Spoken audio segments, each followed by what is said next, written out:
à tous. Est-ce que vous nous entendez? Vous êtes une vingtaine de participants et on vous souhaite la bienvenue pour ce webinaire Nutrition et Récupération.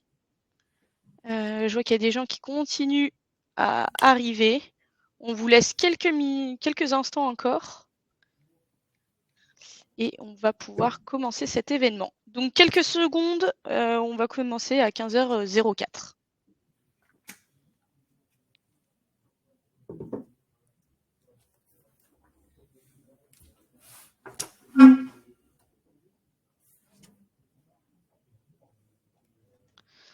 Ok, bon, on va laisser les gens continuer à arriver. Bonjour à tous. Bienvenue à toutes et à tous pour ce nouveau webinaire Train Me Décathlon.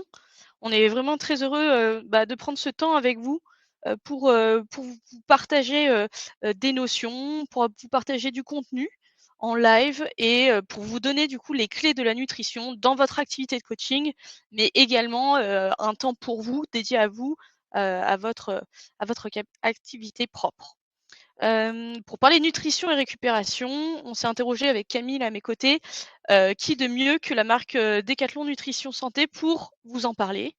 Et donc je vous présente Maude, qui est diététicienne nutritionniste du sport pour la marque Décathlon Nutrition. Si je le prononce. Bonjour à tous. Salut Maude. Et Nicolas, qui est chef de produit nutrition fitness, qui vont vous faire du coup découvrir la nutrition, la récupération qui en est liée, et notamment chez Decathlon. Donc ils vont vous donner quelques Bonjour à outils. tous également. Hello Nicolas. Donc ce que je vous propose, c'est que moi je vais m'effacer avec Camille et on va laisser Maude et Nicolas vous présenter ce sujet, ce vaste sujet. Alors n'hésitez pas à poser vos questions sur le chat. Avec Camille, on va faire les modérateurs et on rassemblera les questions. S'il y a des questions qui rentrent dans le chapitre dont vient parler Maude, eh bien, on coupera cette intervention pour vous les poser. Et autrement, eh ben, n'hésitez pas à les poser à la toute fin. On fera une petite foire aux questions. Oui, n'hésitez surtout pas. Ouais, carrément. Et ben, je vous souhaite à tous une bonne intervention et je vous retrouve tout à l'heure. Merci beaucoup. Merci Maud. Hop là. Tac. Eh bien, bonjour à tous. Très content avec Nicolas d'être avec vous aujourd'hui. On va se représenter. Aujourd'hui, on est donc là pour vous faire un petit point on va passer 1 heure ensemble, sur la nutrition du sportif et notamment quels produits pour quel usage. Tout d'abord, je vais me présenter. Donc, on avait Vincent Profit, qui est le leader des services de notre marque. Vous savez, Decathlon se divise en différentes marques. Nous, on est la partie sport, santé et accessoires. Donc vraiment tout ce qui rayonne autour de la pratique sportive. Et donc moi, j'aide justement sur la partie servicielle dans cette marque en tant que chargée de projet nutrition. Et j'ai en plus une casquette de diététicienne nutritionniste du sport. Et je te laisse, Nico, te présenter. Nicolas, moi je suis chef de produit sur la partie des protéines et des compléments alimentaires. Voilà, bientôt 25 ans chez Decathlon et j'ai évolué pendant plus de 15 ans dans l'univers du fitness pour Decathlon. Alors, au cours de cette intervention avec Nico, on va vous parler de 2 typologies de produits, 2 typologies de produits pour 2 typologies de sport. On va parler du sport d'endurance, alors tout ce qui peut être course à pied, cycling, triathlon, et la partie plutôt sport de force avec la musculation, le cross-training. Alors, je vais commencer par la partie sport d'endurance. Je vais essayer de vous passer une petite vidéo. On va voir si ça fonctionne. Tu pratiques un sport d'endurance? Tu veux repousser tes limites? Performer en compétition? Ou même simplement finir enfin une course? Ces quelques conseils spécial nutrition vont t'aider à remplir tes objectifs. D'abord, il te faut savoir que le corps fonctionne comme un moteur. Pour avancer, il lui faut du carburant, c'est-à-dire des sucres et des graisses. Et pour optimiser son fonctionnement et la production énergétique, il a besoin d'eau, de vitamines et de minéraux. Dès la première heure d'effort, en l'absence d'apport régulier de glucides, ces réserves s'épuisent. Et la montée en température de ton organisme entraîne une perte en eau pour évacuer ce surplus de chaleur. Tu risques alors de te déshydrater à cause de la sudation. Ensuite, les choses s'accélèrent, les cellules s'oxydent et les muscles connaissent quelques dommages. Résultat, c'est soit la panne sèche, et donc l'abandon, soit des performances qui ne sont pas au rendez-vous. Et ça, ce n'est sûrement pas dans tes plans. Pour tourner à plein régime, la clé, c'est l'alimentation. Durant ta phase d'entraînement, pense surtout à t'alimenter pendant tes sorties. Cela habituera ton système digestif à accepter de se nourrir et de s'hydrater pendant l'effort et t'évitera de faire partie des 20 à 30% de participants qui jettent l'éponge en raison de problèmes de nutrition. L'idée étant d'avoir des réserves d'eau et de sucre remplies pour le jour J, l'alimentation se prend aussi en main 3 jours avant le départ avec des repas équilibrés, riches en glucides et une bonne hydratation. Ton dernier repas, 3 heures avant le départ, doit quant à lui être particulièrement digeste. Si tu mises sur des glucides, évite les graisses et les aliments complets, tu seras au top. Pour tenir la distance pendant la course, il est impératif de passer par la case ravitaillement. Pour cela, il te faut prendre des glucides pour te recharger en énergie, des vitamines et des minéraux pour diminuer la fatigue et optimiser le fonctionnement de tes muscles. Et n'oublie pas de boire régulièrement, sans excès, en écoutant bien ta soif. Une fois la ligne d'arrivée franchie, les quelques heures qui suivent sont essentielles pour récupérer et gommer les effets de l'effort sur ton corps.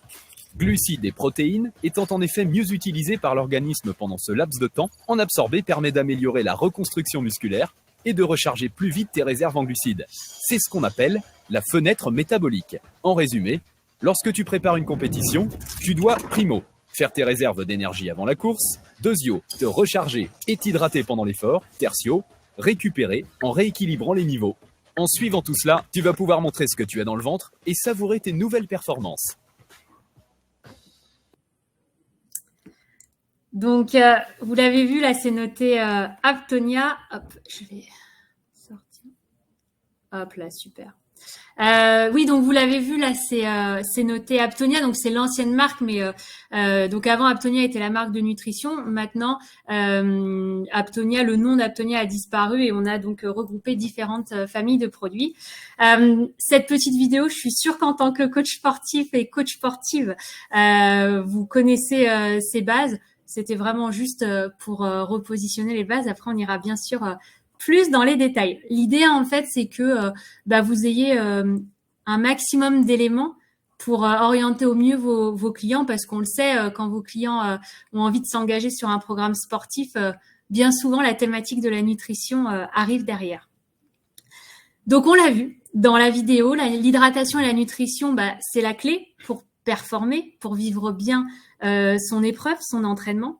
Il faut savoir que, en gros, le corps a, alors là, on a mis 90 minutes de réserve d'énergie, mais ça peut être moins selon l'allure. Pour avoir un maximum d'énergie, il va falloir bien préparer l'épreuve avant, pendant et après. Donc, c'est vraiment une approche autour de l'entraînement, autour de la compétition. Je le disais, les dépenses énergétiques, elles varient en fonction de l'intensité, de la durée d'effort. Vous voyez que 60 minutes, on a des réserves à peu près de 60 minutes quand on court à 10 km par heure. Quand on passe à 20 km par heure, alors là, ça commence à être une sacrée allure de course, on est plutôt à 30 minutes. Au niveau de l'hydratation, bon, c'est du dit et du redit, c'est essentiel. Moi, j'ai envie de vous apporter un élément qui est intéressant au niveau de la bibliographie scientifique.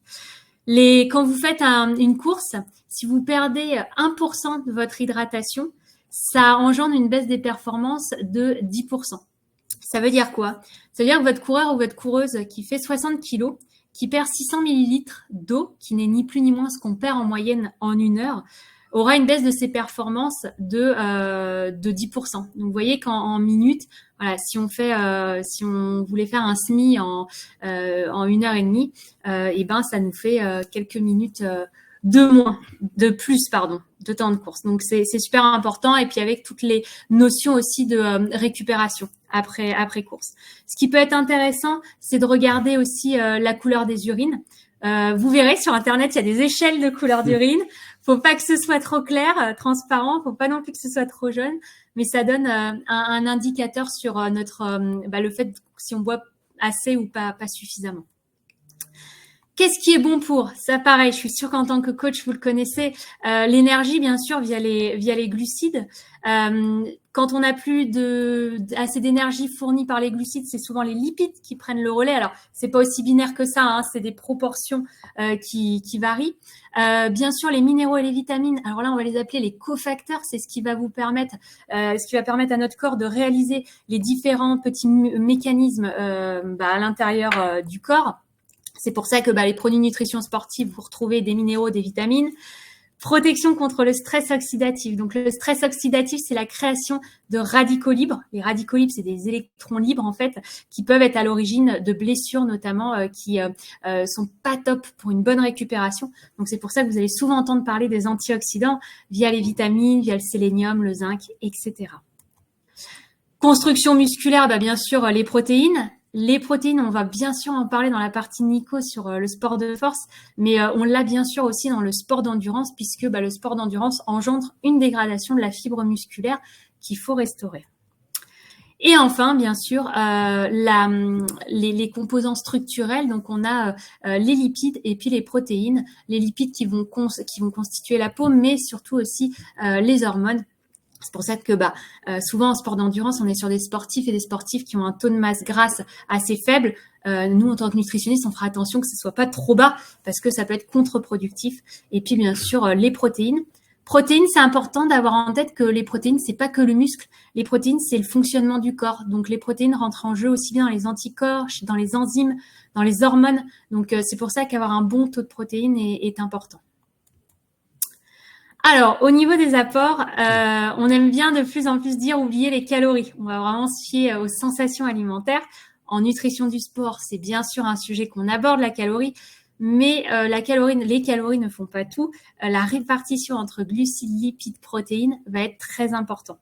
C'est ce ratio entre ces trois macro-éléments va dépendre bien sûr de la personne, de l'entraînement, du moment de la prise, mais aussi du type de sport. Une personne qui fait du crossfit n'aura pas la même répartition qu'une personne qui fait de la pure endurance.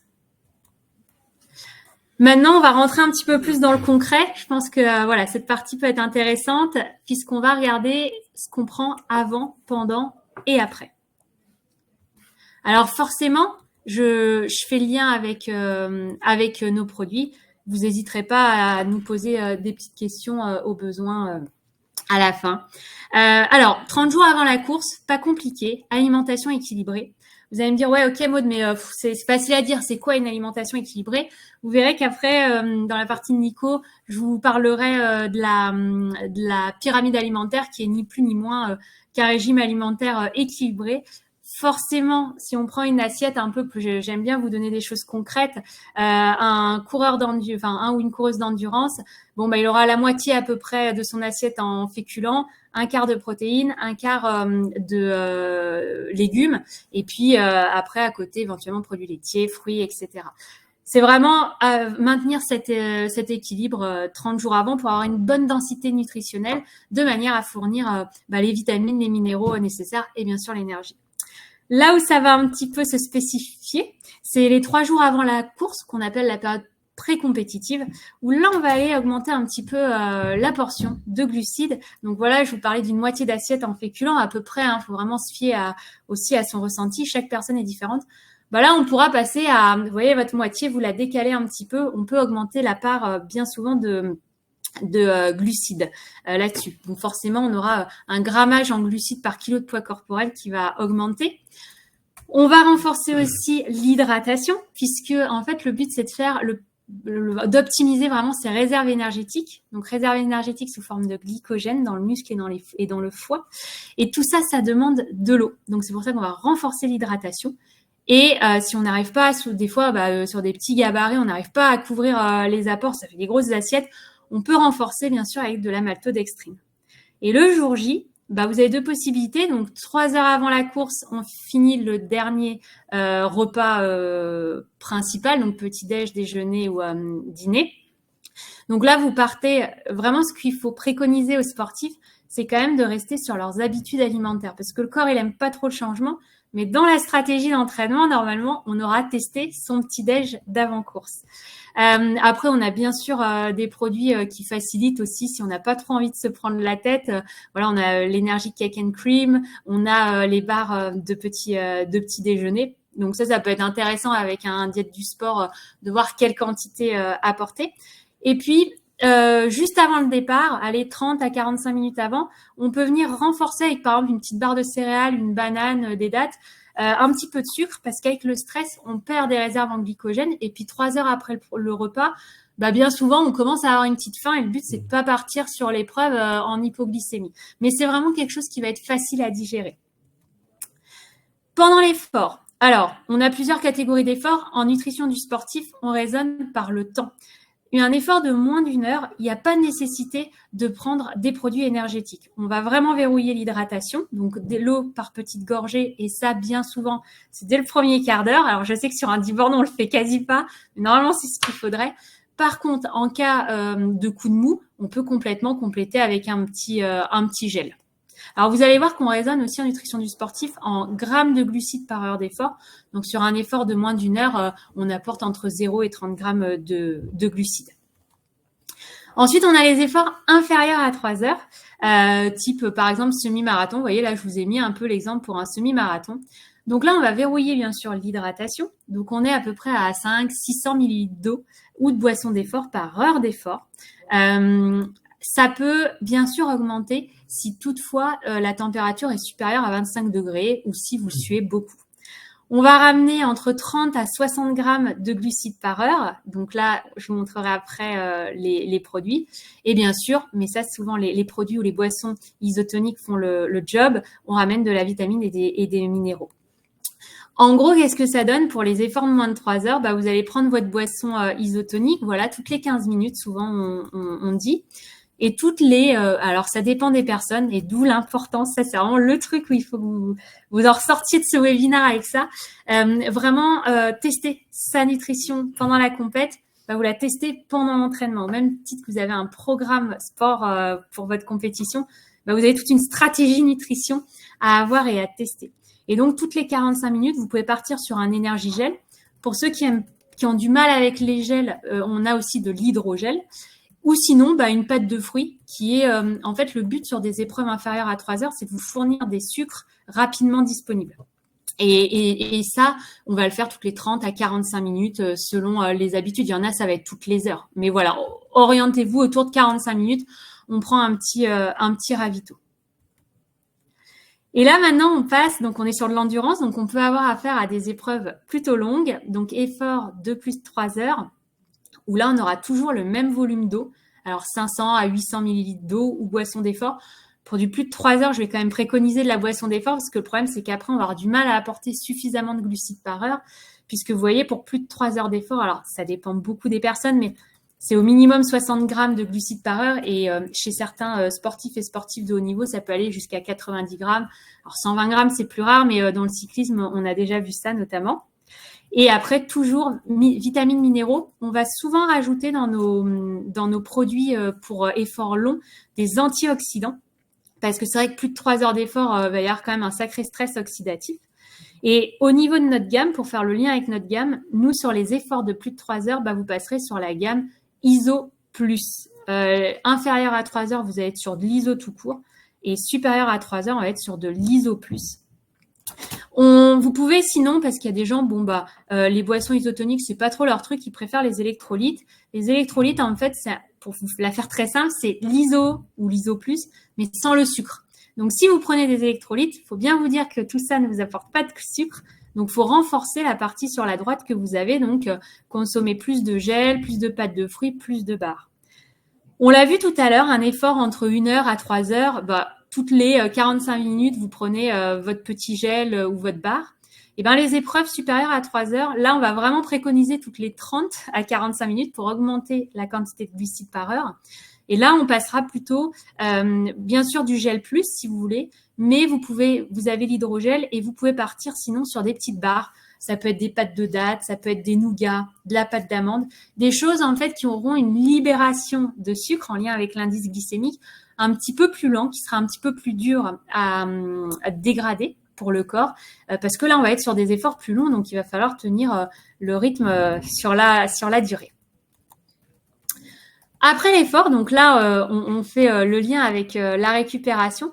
Souvent, on finit notre effort et on est content et on oublie un petit peu cette période qui est pour autant très, très importante. Pourquoi? Parce qu'elle va vous permettre de reconstituer vos stocks de glycogène, mais elle va permettre aussi de réparer la fibre musculaire qui a été mise à rude épreuve. Elle va vous permettre aussi d'apporter vitamines et minéraux en lien avec votre stress oxydatif. Bref, tout ça, ça va vous aider à gérer au mieux les petites blessures et puis la récup et l'aptitude à repartir sur un entraînement après. Il faut bien sûr respecter un temps de récupération, mais autant mettre toutes les chances de notre côté. Je pense que vous en avez souvent entendu parler de la fenêtre métabolique. Avant, on disait vraiment 30 minutes. Maintenant, la bibliographie scientifique, elle a tendance à s'étendre, à dire que jusqu'à 3-6 heures après l'effort, il y a encore une absorption. Le meilleur conseil que j'aurais à vous donner, le plus tôt, c'est le mieux. Pour autant, selon la durée des épreuves, vous avez une quantité d'hydratation, une quantité de nourriture à prendre qui est assez importante. Donc le plus tôt, c'est le mieux. Et c'est pas parce que vous avez pris un repas que c'est bon, vous avez fait votre ration de récup. Non, ça s'étend. Au niveau, j'ai oublié de le dire, c'était dans la slide d'avant. Attention, ration de récup importante, mais on va pas avoir la même ration de récup après un petit footing d'une heure et après un marathon de 4 heures. Ça coûte de source. Toujours pour faire le lien avec nos produits. Donc là, on a la boisson de récup, la Recovery Drink, et la protéine barre de récup avec les éléments que je vous avais montrés avant. Bien sûr, l'eau, si vous reconstituez votre boisson de récup. Les protéines, en fait, souvent en portion de récup, on va préconiser 20 grammes de prot. 20 grammes de prot, vous allez le retrouver dans une portion de boisson de récup, mais aussi un steak de 100 grammes, enfin souvent une portion de viande poisson de 100 grammes. Vous allez le retrouver dans 2 œufs et un yaourt. Voilà. Les glucides, très important. Vitamine C, E, sélénium, ça c'est contre le stress oxydatif, nos fameux antioxydants. Et les minéraux. Maintenant, on va passer du coup sur les sports de force avec Nico, qui va vraiment vous expliquer sa stratégie au niveau des produits, mais également toutes les belles améliorations qui ont été faites sur ces produits. Et moi, je viendrai ramener un petit peu de pédagogique et puis après, on échangera selon vos questions. Merci Maud. Peut-être qu'on peut faire un point sur les questions, Victoria, pour faire un petit break, éviter le monologue. C'est ça. Yes. Alors, on a eu une question qui a été répondue par Fabien. Est-ce qu'on en voit d'autres? Est-ce que vous avez des questions? Je n'en vois pas d'autres sur le chat. On s'excuse, on balance beaucoup d'infos. Hein. C'est que Maud a été brillante. Au moins, c'est précis, il y a du détail. On essaye parce qu'on sait très bien que sur coach sportive, vous avez un très très très très bonne connaissance de la physiologie et ce qui vous permet d'avoir accès à des infos et de super bien les comprendre et les retranscrire. Donc n'hésitez pas si vous voulez qu'on aille un petit peu plus dans le détail. Oui, complètement. Je vous propose de poursuivre et pour tous ceux qui ont des questions, n'hésitez pas. Oui. Allez, c'est parti. Maud vous avez fait avec sa casquette diététicienne nutritionniste un gros point sur la physio. Moi, je souhaite aborder un point précis sur nos produits. Alors, on a indiqué la sport de force juste avant de commencer sur les produits pour que vous compreniez bien comment on travaille chez Decathlon. On a 3 segments qu'on essaie d'adresser. Le premier segment, on l'appelle la nutrition feel good. Alors, c'est un terme interne, peu importe. On va s'adresser aux gens qui sont en recherche d'un snacking assez sain, qui vont prendre une pause lors d'activités physiques assez modérées. Le deuxième segment, c'est les sports de performance ou d'endurance, vraiment des produits spécifiques conçus pour des utilisateurs de running, de vélo.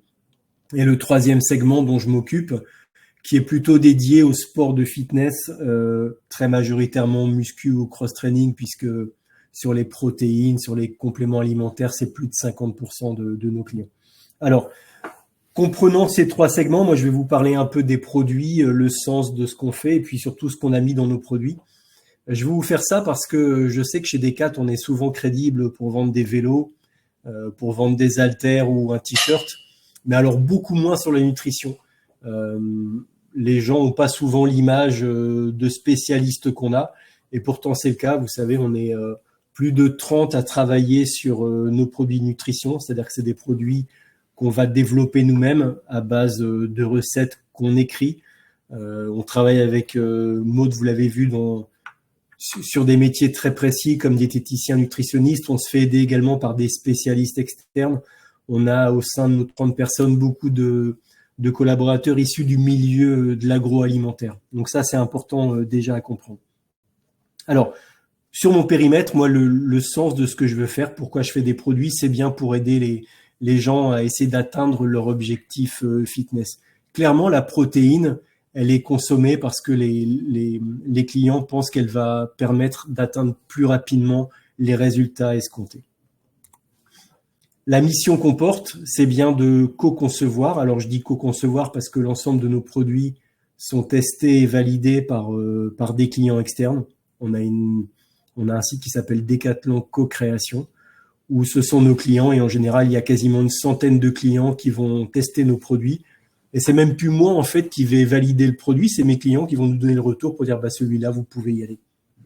Donc, on co-conçoit, on rend des produits de nutrition fitness qui doivent être absolument accessibles. Notamment en ce moment, on sait que le prix des protéines en 3 ans a fait quasiment 2 fois 0,5. C'est aussi un des rôles de Decathlon. C'est une obligation pour nous, c'est l'accessibilité prix. De toute façon, dès qu'on passe certaines barrières de prix chez Decathlon, ça devient plus compliqué pour nos clients. Il faut savoir bien qui on est. Et donc, on doit co-concevoir en accessible des produits de nutrition fitness, tout en étant bon en goût. C'est un contrat de base. C'est le critère de satisfaction numéro 1. Mais ce critère, je vais vous dire, c'est le plus simple. Nous, on doit faire du bon en étant sain pour l'homme et sain pour la planète. Alors ça, c'est ce qu'il y a de plus dur, parce que faire des protéines très bonnes en goût, c'est très simple. Je vous prends n'importe quel type de protéines, peu importe l'origine. On va les bourrer d'additifs, d'édulcorants intenses, d'arômes synthétiques, de texturants. Vous allez me dire, le goût est canon. Mais nous, ce qu'on veut faire, c'est des goûts très sympas, avec des compos très naturels. Et là, c'est quasiment un des trucs les plus durs à faire. Je vous expliquerai après dans le détail un peu l'expression de ça sur nos produits. Donc, vous avez le sens, vous avez la mission qu'on porte.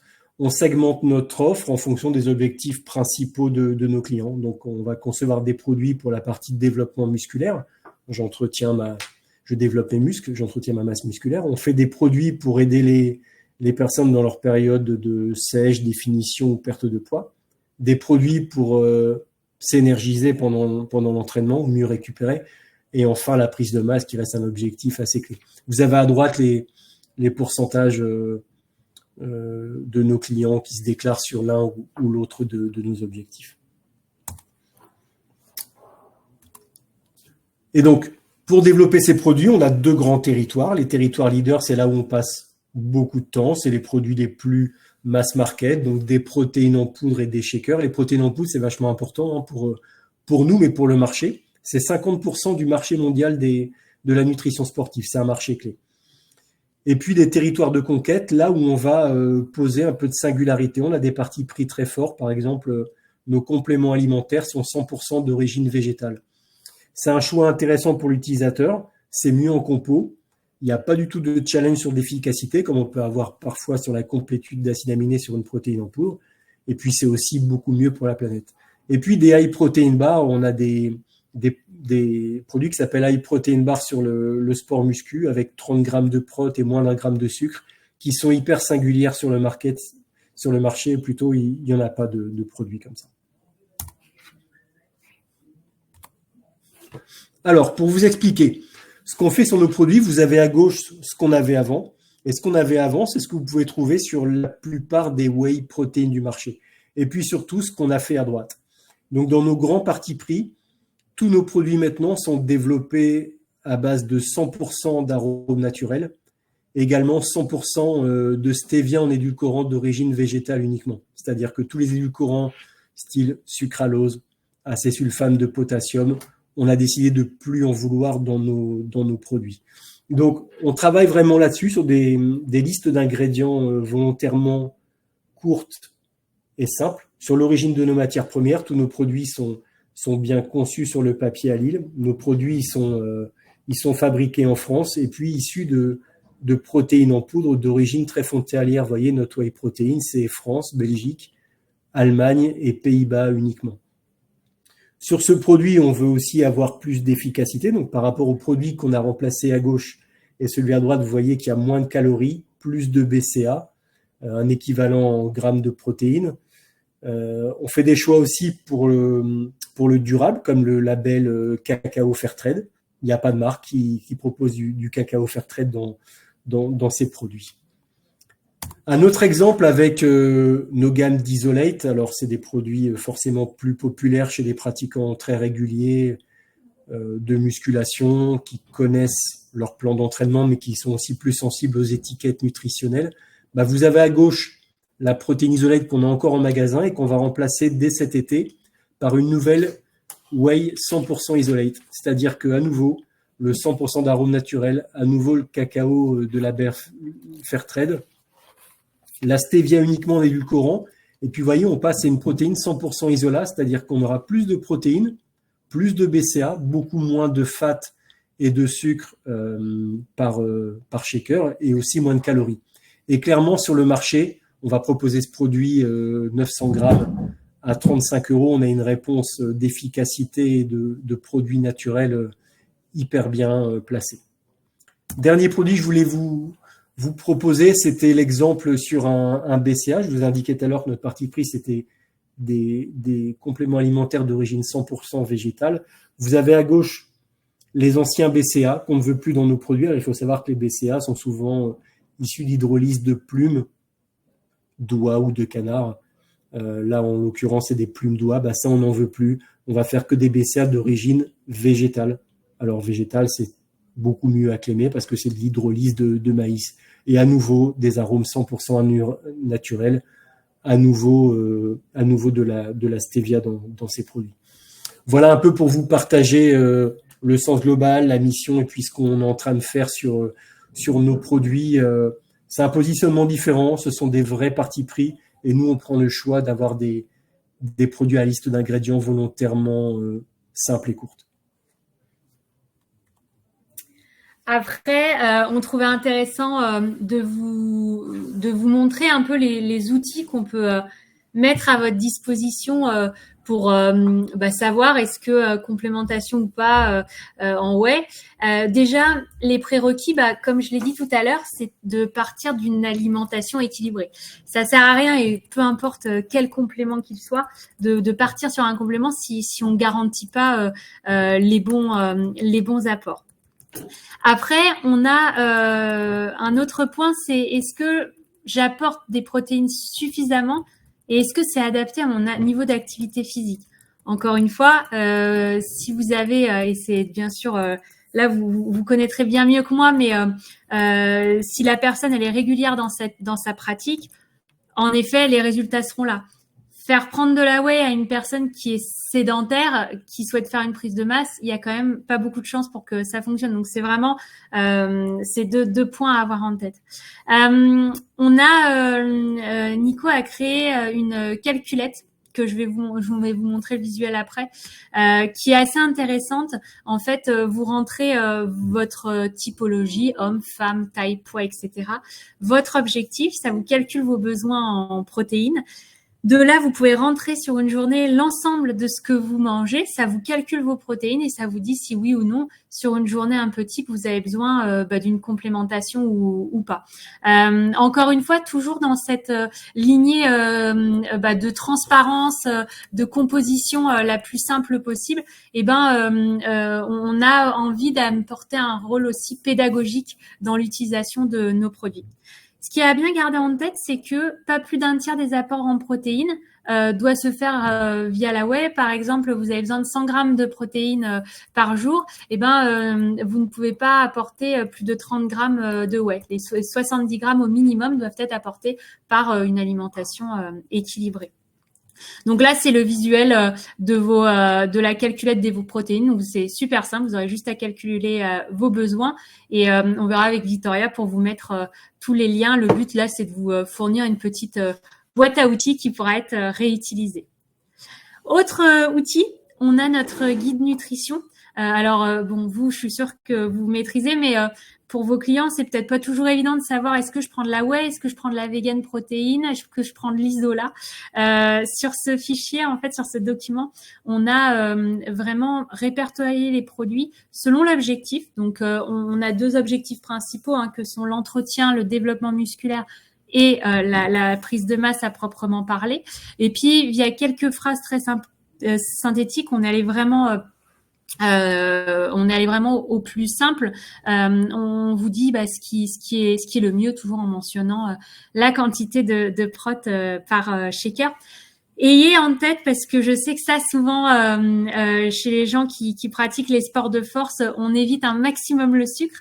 Ayez en tête que pour déposer du muscle, votre corps a besoin de sucre. Donc c'est toujours intéressant de prendre un shaker de whey ou d'isola avec une banane.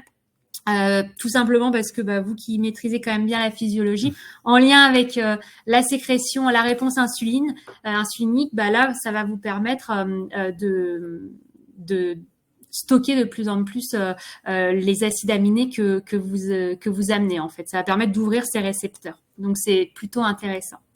Voilà, là c'est une autre page. Vous avez toujours là avec nos isolats et puis la caséine. Et enfin, le muscle gainer pour la partie plus prise de masse avec les préconisations d'utilisation. Donc ça, pareil, vous allez avoir le lien pour retrouver les documents. Là, pareil, c'est un autre petit guide qu'on fait, toujours dans cette idée de pédagogie. Comment se nourrir autour d'une séance de musculation ou de crossfit. Donc, pour ceux qui souhaitent s'orienter vers la complémentation, 30 à 60 minutes avant la séance, créatine ou pré-workout. Créatine, c'est créatine pure qui a pour objectif d'améliorer les capacités physiques vraiment en cas de série répétée. Ça, c'est important de le préciser. Le pré-workout, on va rajouter notamment de la caféine ou de la taurine pour faciliter en fait la concentration. Voilà. Avant la prise d'un complément, c'est toujours intéressant de verrouiller ça avec un professionnel de santé. Et après, vous voyez, alors on a mis 30 minutes après, comme on le disait tout à l'heure, avec cette histoire de fenêtre métabolique. Au plus c'est proche, au mieux c'est. On a la whey ou le muscle gainer. On a aussi un guide qui est très bien fait, l'e-book, où vous allez retrouver des infos un peu pédagogiques, le combien, quand, à quel moment, et puis des recettes. Ça peut être assez intéressant. Donc pareil, on vous a mis le lien. Voilà, donc là, c'est notre fameux guide nutrition. Et voilà, donc pour la partie sport de force, on en a fini. C'est cool, je vois qu'il nous reste du temps pour les questions, donc n'hésitez vraiment pas. Merci de votre écoute. Merci à tous les deux. C'était super intéressant d'avoir ce niveau de détail. Moi, je me posais la question pour tous nos intervenants, nos coachs qui sont plutôt axés sur des sports doux, des disciplines type pilates, type yoga. Qu'est-ce que vous préconisez? Est-ce qu'on parle d'entretien? Est-ce qu'on parle de renforcement musculaire? Quels seraient les produits adaptés ou en tout cas la routine la plus adéquate à leur pratique? Et là, c'est toujours le même raisonnement. Une personne qui va faire du yoga, du pilates, faut déjà comprendre quelles sont ses motivations. S'il y a une motivation, bien souvent elle est là, bien sûr, de renforcement musculaire, il faut voir si la personne a besoin ou pas. Donc l'idéal, c'est de renvoyer vers un diététicien ou une diététicienne nutritionniste qui va tout simplement calculer les besoins de la personne. C'est assez mathématique. Puis en prenant en compte en fait le niveau de pratique, parce que une personne qui pèse 60 kilos, qui fait 2 séances de pilates par semaine, potentiellement elle peut largement couvrir ses apports avec une alimentation équilibrée. Une personne qui fait 100 kilos et qui pratique du pilates et qui veut renforcer sa masse musculaire, là ça peut être plus compliqué de tout couvrir, et du coup ça peut être intéressant de complémenter. Idem chez les personnes qui observent un régime végétalien, on peut bien sûr trouver des solutions, mais après selon le gabarit de la personne et la pratique de la personne, des fois c'est un petit peu compliqué de couvrir avec l'alimentation équilibrée. C'est dans ce cadre-là qu'on fait appel aux protéines en poudre. Super, merci beaucoup pour ta réponse, Maud. Nous avons une deuxième question de Mathieu. Il demande s'il n'y a aucune carence en acides aminés avec de la whey d'origine végétale. Alors, tu veux répondre? Alors, merci de la question. C'est toujours intéressant.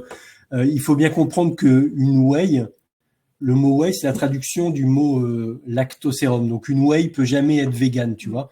On va parler d'une whey protéine ou d'une protéine d'origine végétale. C'est bien deux trucs différents. Alors, oui, la richesse en acides aminés d'une protéine végétale est inférieure à une whey protéine. Tu vois, dans un shaker de whey, tu vas avoir 5,2 grammes de BCA. Dans un shaker de protéine végétale, tu as 3,5 grammes. On a fait le choix, nous, d'utiliser des protéines de riz et de pois parce qu'en mixant ces deux protéines, tu vas avoir le meilleur mix d'acides aminés possible et la meilleure richesse. Après, comme pour tous les produits, nous, on parle bien de compléments alimentaires, donc dont le rôle est de compléter l'alimentation du quotidien. On va jamais trouver tous les acides aminés dans uniquement une protéine en poudre. C'est bien ton alimentation du quotidien plus ta prise de protéines qui va créer le meilleur mix d'acides aminés sur ta journée. Alors, les gens 100% végétariens peuvent aussi compléter avec des œufs extrêmement riches.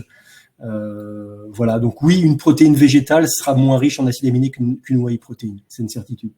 Mais pour compléter ce qu'a très justement dit Nico, ce qui est top en fait, c'est que sur cette protéine végétale, végane, pardon, il y a la complémentarité entre le pois et le riz. Et en fait, un régime végétarien, végétalien est vraiment basé sur cette complémentarité parce que les céréales sont déficients en un acide aminé, les légumineuses sont déficients en un autre acide aminé et quand on mixe, ça vous refait une protéine complète. Donc ça, c'est plutôt OK. C'est juste là où il faudra être entre guillemets vigilant, c'est que l'absorption et la digestibilité de protéines végétales est un petit peu, le coefficient d'utilisation digestif est un petit peu moins important sur de la protéine végétale que de la protéine animale. Voilà, c'est vraiment la principale. Mais de par cette complémentarité, c'est quand même chouette. Super, trop bien. Merci pour cet éclaircissement. Nous avons deux questions de la part de Jérôme. La première, il nous demande si tout est disponible en e-commerce. Ouais, bien sûr. Ouais. On vous parle de produits qu'on développe. Après, nous, on les rend dispo partout. Et la deuxième, est-ce que vous faites des BCAA uniquement avec un ratio 2-1-1? Oui. Ouais, on fait pas autre chose parce que c'est purement du marketing. Le ratio 2-1, c'est ce qui est naturellement présent dans l'organisme. Donc 2 fois la leucine pour 1 fois l'isoleucine et la valine. Faire du 8-1-1, du 10-1-1, c'est du marketing. Et on ne pense qu'il y a aucun, on ne pense pas qu'il y ait de sens à faire ça. C'est vrai que super. Ouais. Merci pour la réponse. Une question de Jean-Guy. Sans passer par la protéine végane, est-ce que votre protéine isolate est-elle sans lactose? Ça a coupé en fait. Tu veux bien la répéter, Souris? Oui, bien sûr. Allô? Alors, il demande si...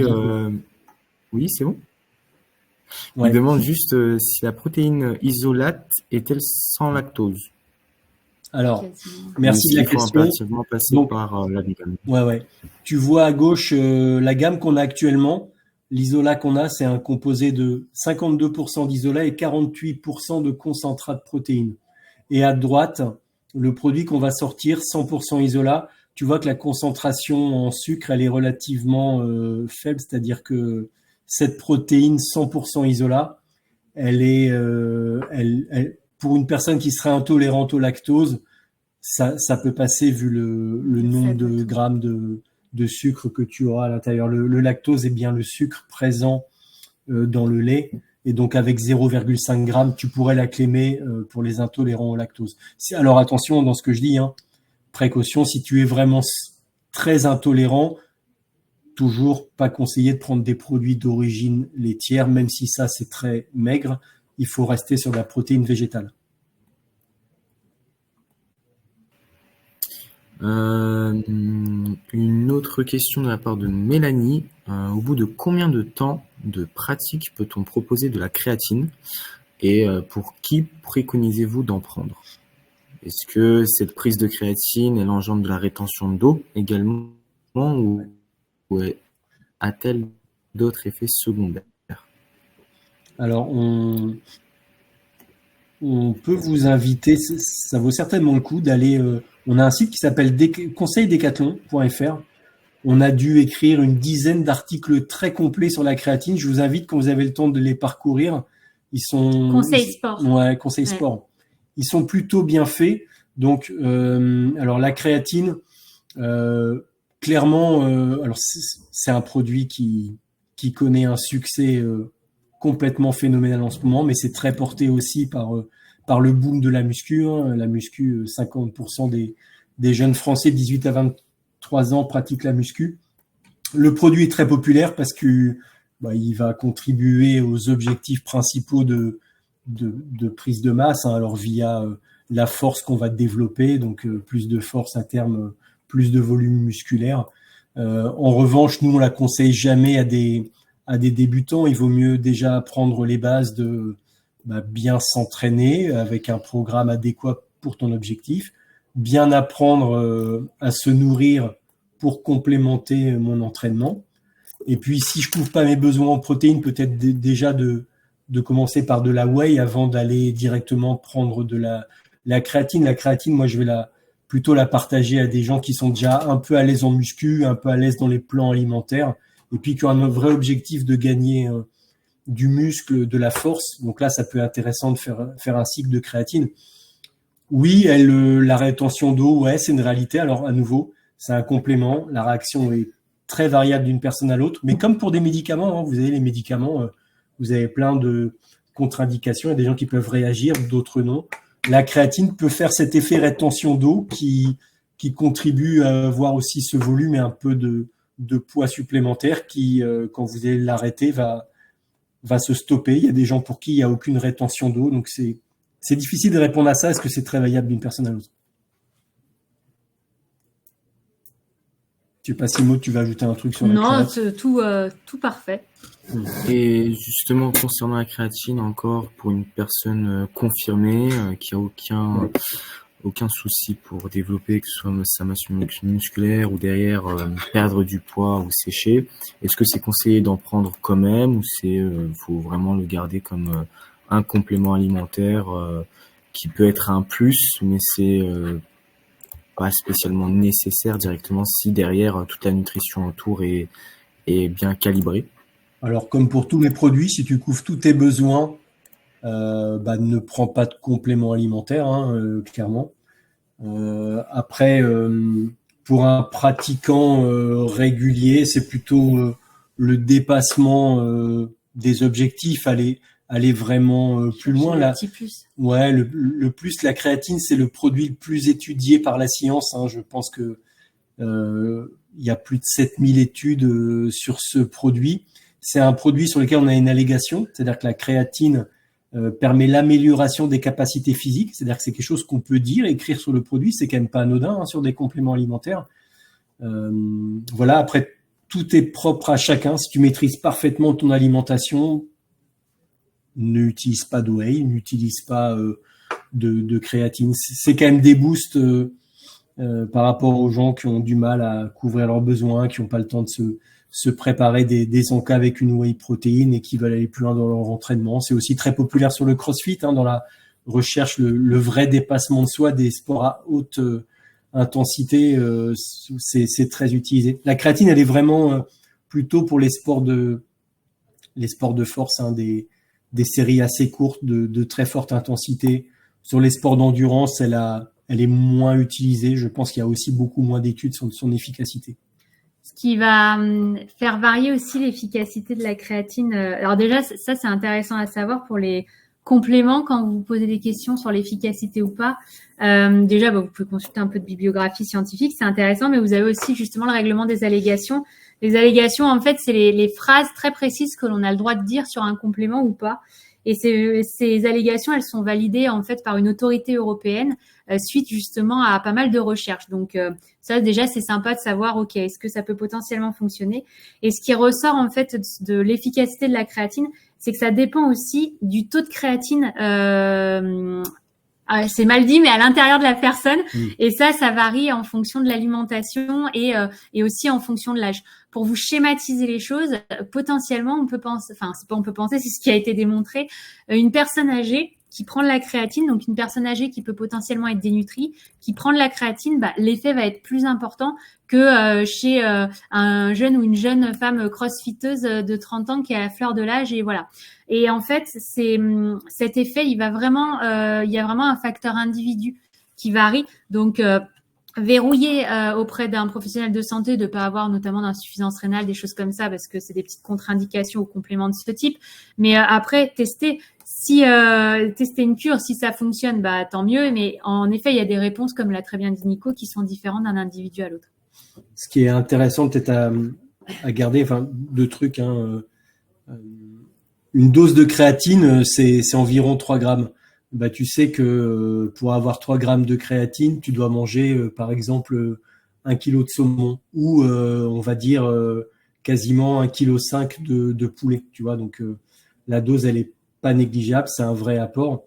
Nous, on a fait le choix de proposer une créatine au label Créapure. Créapure, c'est le meilleur label de qualité qu'on puisse avoir. C'est une créatine qui est faite en Allemagne, garantie sans dépôt, sans impureté, avec la meilleure assimilation. Et on propose chez Decat une des créatines au meilleur prix du marché au label Créapure.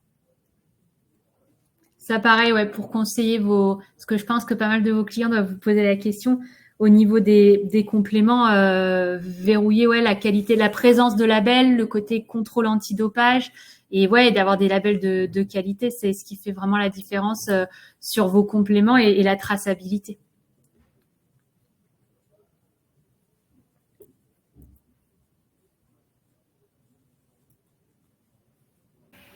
Nous avons donc Yazon qui nous dit il y a des risques avec la consommation de créatine chez une personne qui n'a pas un volume d'entraînement important, comme dans votre exemple pour une personne âgée. Est-ce qu'il y a des risques? Est-ce que on entend souvent que ce n'est pas top pour les reins? Si le volume d'entraînement n'est pas élevé, est-ce que ça va dépendre du volume d'entraînement que l'on fait, de notre niveau, entre guillemets, ou est-ce que un débutant justement peut prendre de la créatine? La logique veut que si tu te complémentes, c'est parce que en fait en nutrition du sportif, en fait, on adapte la ration alimentaire au-delà d'un certain niveau d'activité. Donc qu'un débutant qui débute, qui va faire 1 à 2 séances, se complémente en créatine, c'est pas pertinent.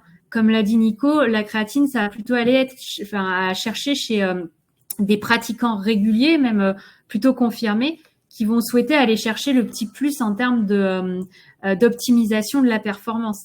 Donc déjà, au-delà du côté risque, il n'y a pas de grand intérêt.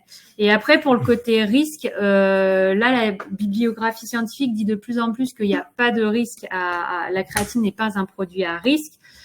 Pour autant, et ça, que ce soit pour toute consommation excessive de protéines, qu'elle soit sous forme de whey, de créatine ou même de bœuf, sur du très long terme, en fait, si vous consommez trop de protéines, oui, ça peut engendrer une fatigue rénale.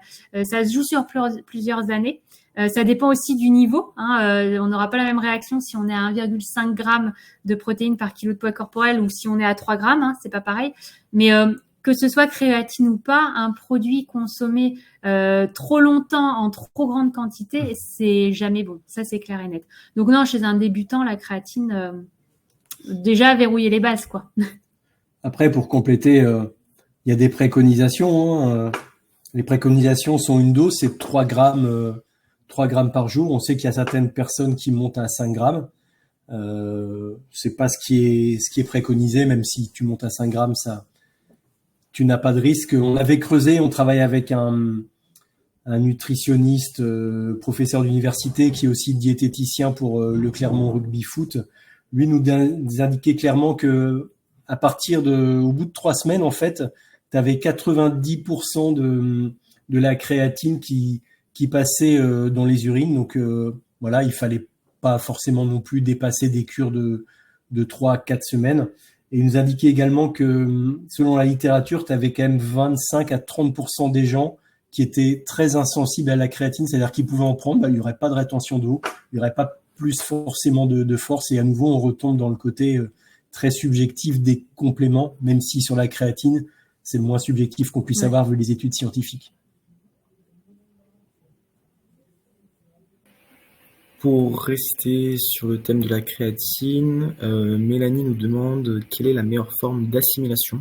Est-ce que c'est sous forme de poudre ou de capsule, ou est-ce que les deux sont équivalentes? Bon, les deux sont équivalentes. En fait, on propose des capsules parce qu'il faut savoir que la créatine, son assimilation, sa dissolution dans l'eau n'est jamais à 100% effective. C'est inhérent à la nature de produit. Donc, tu as un côté un peu sableux. Il y a des gens chez qui ça dérange et qui vont préférer prendre une gélule de créatine, mais que ce soit la poudre ou les gélules, il n'y a pas de différence d'assimilation. Tu auras toujours les 3 grammes de créatine dans une dose journalière, tu vois. Est-ce qu'elle peut être prise aussi sur du long terme, du coup, ou par période? Une question de Jean-Guy. Plutôt des cures, un CF, ce qu'on a. Il y a des gens qui en prennent toute l'année, mais à nouveau, tu sais qu'au bout d'une cure de 3 à 4 semaines, la majeure partie passe dans les urines. Donc voilà, on lit un peu de tout dans la littérature sur la créatine. Force est de constater que notre conseil est plutôt 3 à 4 semaines de cure à chaque fois. Et pour finir, une dernière question de Mathieu. Est-ce que vous pourriez donner un moyen simple de reconnaître si une protéine est qualitative ou non? Et est-ce que c'est uniquement en se référant à l'étiquette derrière, ou vous avez d'autres moyens? J'aime bien cette question, tu vois. On me dit souvent, vous pouvez lire sur les réseaux, mais super marque, alors avec un super marketing, mais cette marque, elle est canon. Ah oui, ils ont les meilleurs goûts, mais toujours se méfier d'une protéine avec le meilleur goût, parce que ça, c'est très simple. Moi, ce que j'aime bien, c'est regarder les valeurs nutritionnelles, mais vraiment la composition. Et les protéines au meilleur goût, vous allez voir qu'il y a peut-être 10 lignes d'ingrédients. Et moi, je vais privilégier les produits où il y a 3 lignes, c'est-à-dire que des protéines, vous avez de la whey, de l'arôme naturel, des fois pas d'édulcorant. On propose une whey neutre, il y a 2 ingrédients, de la whey protéine et de la lécithine de tournesol pour la rendre miscible, et c'est tout. Et moi, j'aime bien les listes d'ingrédients très courtes parce que c'est des additifs en moins que tu vas donner à ton corps. Pour moi, une vraie protéine de qualité, ça va être valeur nut, la composition et l'origine des matières.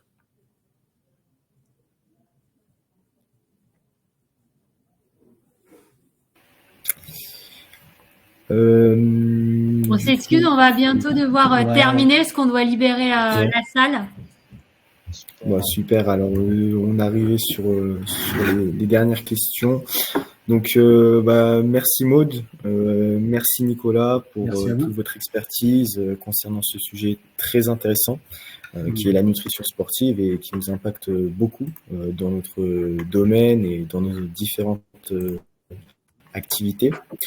Merci à vous tous, à tous les coachs pour votre présence aujourd'hui. Votre intérêt nous démontre votre implication, que ce soit en tant que coach, mais envers Trainme également. Nous espérons que ce webinaire vous a éclairé sur certaines des notions que nous avons abordées, qu'il a également consolidé toutes les informations que vous aviez déjà, ou justement vous a ouvert vers des nouveautés qui vous permettront de proposer une expérience sportive à 360 degrés.